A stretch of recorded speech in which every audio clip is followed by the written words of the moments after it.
Graça e paz, amados. Estamos de volta com nosso momento de libertação e cura. E estamos agora na 7ª etapa, módulo de cura interior, porque é um módulo muito importante e nós queremos fazer ele bem detalhado para que você possa ter todo o respaldo e todo o entendimento sobre esse assunto. Então não esqueça de ver desde o início para entender completamente sobre este módulo. Nós paramos exatamente na porta principal da cura interior, quando nós falamos que sem perdão não há cura interior.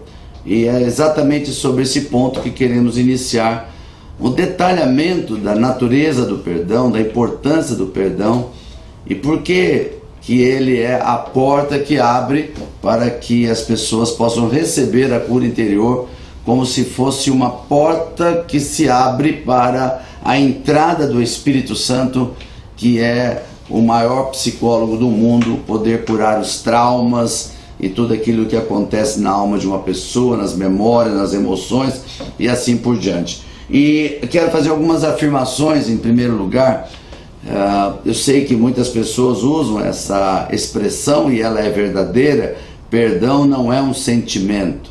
Isso significa, já desde o início quero declarar isso, que não é uma questão de eu tenho que sentir o perdão para perdoar. Não, existem algumas características do perdão bíblico. A primeira característica é que ele é uma ordem de Jesus, é uma ordem de perdoai, e perdoai é ordem. Então nós não estamos fazendo ou declarando perdão porque eu sinto perdão, eu estou usando uma obediência à ordem de Jesus. A segunda coisa muito importante que eu tenho aprendido, que perdão é uma opção de vida. Na verdade, eu decido perdoar, é uma decisão. Eu posso não estar sentindo, posso estar amargurado ainda, posso estar com o sentimento abalado, mas eu decidi, porque eu sei que é uma porta que vai abrir para que eu seja curado e as pessoas que eu estou perdoando também serem curadas. Então é uma decisão pessoal. É óbvio que tem pessoas que não querem perdoar e não adianta insistir, mas é uma questão de decisão, sabendo que quem não perdoa é a pessoa que vai ficar doente, é a pessoa que vai ter até câncer, porque a falta de perdão gera ódio, gera raiva, e no fim a pessoa que acaba ficando doente porque não perdoou. Eu quero passar algumas questões. A primeira, bíblicas, que está no livro de Mateus, capítulo 18, a partir do verso de número 21. Eu achei interessante porque é uma parábola que Jesus vai contar, mas em cima de uma resposta que o apóstolo Pedro fez para ele. Então o apóstolo Pedro chega para Jesus, verso 21. Então Pedro, chegando-se a ele, perguntou-lhe: Senhor, quantas vezes devo perdoar ao irmão que pecar contra mim? Até 7 vezes?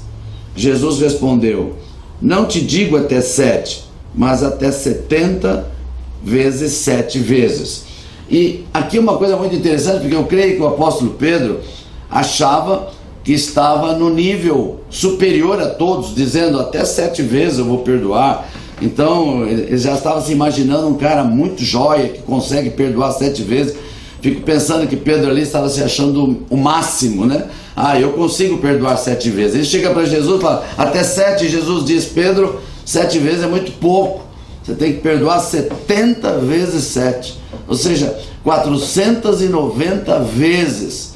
Esse é o nível de Jesus, esse é o status de Jesus na área do perdão. E logo em seguida, ele conta uma parábola, uma história que reflete o reino de Deus. E tanto é que ele insiste em dizer que esse assunto é um assunto do reino. Me acompanhe.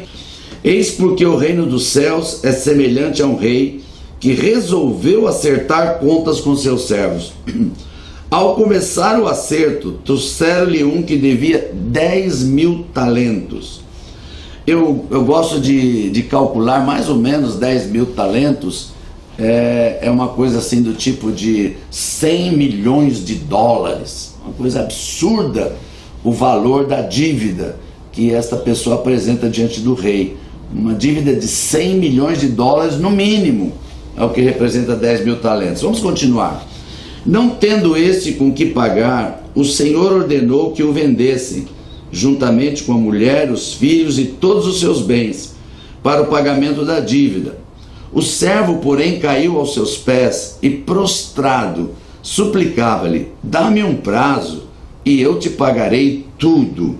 Aqui uma outra questão muito interessante. Quando o servo diz dá-me um prazo, era uma coisa quase mentirosa, porque era uma dívida impagável. Uma dívida que chegou no montante de quase 100 milhões de dólares para aquele camarada, ele não tinha. Então, o exemplo que Jesus está citando é de alguém que tem uma dívida que não tem como pagar, mas pede misericórdia para pagar a dívida, sabendo que não tem como pagar a dívida. Vamos continuar a história. Diante disso, o Senhor, compadecendo-se do servo, soltou e perdoou-lhe a dívida. Presta atenção, uma dívida impagável de 100 milhões de dólares, e a pessoa que é o credor simplesmente diz: está pago, não precisa pagar mais. Ou seja, perdoar uma dívida nesse nível é algo que a gente chama de milagre. Então essa pessoa recebe um milagre, uma dívida impagável em torno de 100 milhões de dólares que ele não consegue pagar, e o credor perdoa. É um milagre. Vamos continuar a história. Mas quando saiu dali, este servo encontrou um dos seus companheiros de servidão que lhe devia 100 denários, e agarrando-o pelo pescoço, pôs-se a sufocá-lo e a insistir: paga-me o que me deves. O companheiro, caindo aos seus pés, rogava-lhe: dá-me um prazo e eu te pagarei. Mas ele não quis ouvi-lo. Antes, retirou-se e mandou lançá-lo na prisão até que pagasse o que devia. Vamos parar aqui um pouquinho antes de continuar. Presta bem atenção na história. Esse camarada acabou de receber um milagre. Qual é o milagre? Ele foi perdoado de uma dívida impagável, uma dívida de mais de 100 milhões de dólares. Olha o tamanho da dívida que ele foi perdoado. Agora ele sai na rua e encontra uma pessoa que lhe devia em torno de 200 reais. Presta atenção. Ele foi perdoado de uma dívida de 100 milhões de dólares e agora encontra um que lhe devia em torno de 200 reais. E essa pessoa é muito pobre e não consegue pagar e pede misericórdia. Da mesma maneira como ele pediu misericórdia, esse também pede. Só que ele não perdoa. Ele pega essa pessoa que devia 200 reais para ele e põe na prisão. Veja que erro grave, né? Colocando esse homem na prisão, aí que ele não vai conseguir pagar mesmo. Vai ficar preso, porque não tem como pagar uma dívida sem trabalhar. Então, veja a situação. É perdoado de 100 milhões de dólares e põe na prisão um que lhe devia 200 reais. Vamos para frente. Vendo seus companheiros de servidão o que acontecera, ficaram muito penalizados e, procurando o Senhor, contaram-lhe todo o acontecido. Então o Senhor mandou chamar aquele servo e lhe disse: servo mau, eu te perdoei toda a tua dívida, porque me pediste. Não devias tu também ter compaixão do teu companheiro, como eu tive compaixão de ti?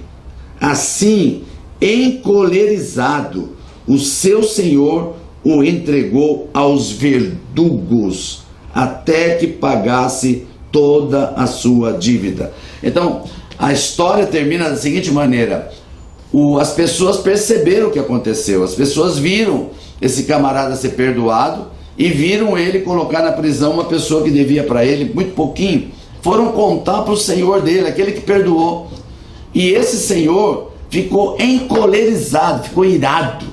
Como que pode? E chamando ele, disse: como que pode? Eu te perdoei de 100 milhões de dólares e você não podia perdoar esse rapaz que devia 200 dólares só para você? E ainda pôs ele na prisão. E aí o que acontece? Esse senhor, que tem autoridade agora sobre ele, pega este homem que não quis perdoar e põe ele na mão de verdugos.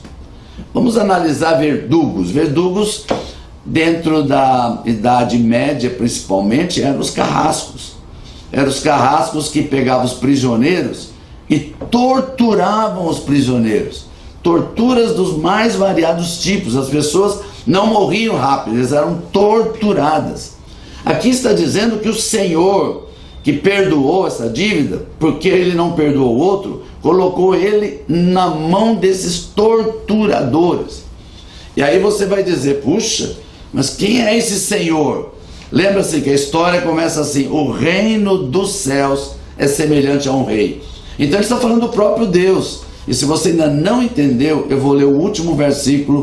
Eis que como meu Pai Celeste agirá convosco, se cada um de vós não perdoar de coração ao seu irmão.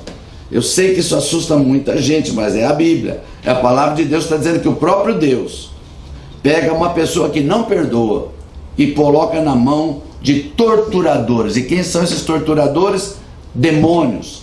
A pessoa que não perdoa é uma pessoa que não tem paz. O demônio que tira a paz da pessoa, que traz enfermidades, úlceras, gastrite, traz dor de cabeça, enxaquecas. Essa pessoa não consegue dormir dia e noite pensando que naquela pessoa, na raiva, na ira, é uma pessoa que está torturada. Por isso que ele está contando aqui, quando uma pessoa perdoa 70 vezes 7, é uma pessoa livre.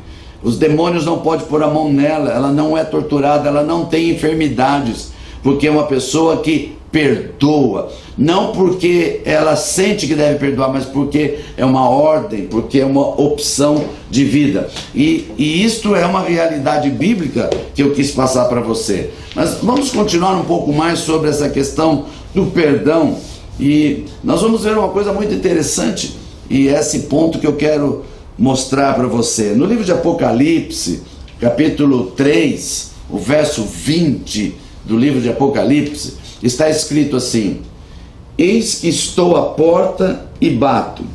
Se alguém ouvir a minha voz e abrir a porta, entrarei em sua casa e com ele cearei e ele comigo.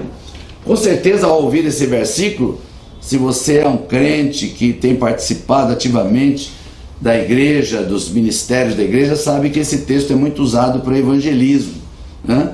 Nas mensagens, os evangelistas usam muito esse texto, Jesus batendo a porta. Mas nós não podemos sair do contexto da palavra para entender qual a essência desse texto. Quando você pega esse livro de Apocalipse capítulo 3, você descobre que faz parte de uma carta que está sendo escrita a uma igreja. E logo que começa todo esse contexto das igrejas, nós entendemos que Jesus é o Senhor da igreja. E ele está falando à igreja, que está batendo a porta da igreja. E igrejas são pessoas. Agora veja, uma igreja é uma pessoa salva, é uma pessoa que já tem Jesus. Então, e está falando, se abrir a porta, entrarei em sua casa e cearei. E esta palavra cear está falando de comida, de festa, de alegria e de coisas boas.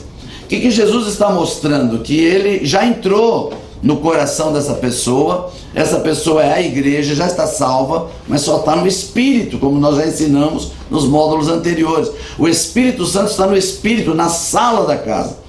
Mas Jesus está dizendo que ali ele não pode cear na sala, ele tem que entrar nos outros cômodos, tem que entrar na cozinha. Então ele está batendo a porta. E da alma, a alma que abre a porta, a alma que decide se quer que Jesus participe de toda a sua festa ou não.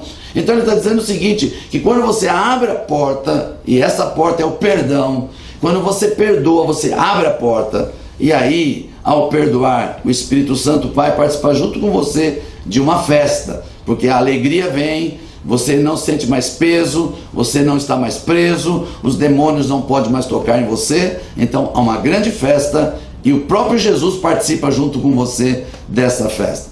Então eu queria que você entendesse estas duas passagens bíblicas dentro do assunto do perdão, para que você saiba da importância desse momento. E eu quero insistir nesse assunto, porque sem perdão não há possibilidade de alguém ser curado. Por quê? Agora eu descobri a chave. Sem perdão a porta não se abre da alma. Sem o perdão a porta não se abrindo, o Espírito Santo não sai da sala e não vai cear nos outros quartos.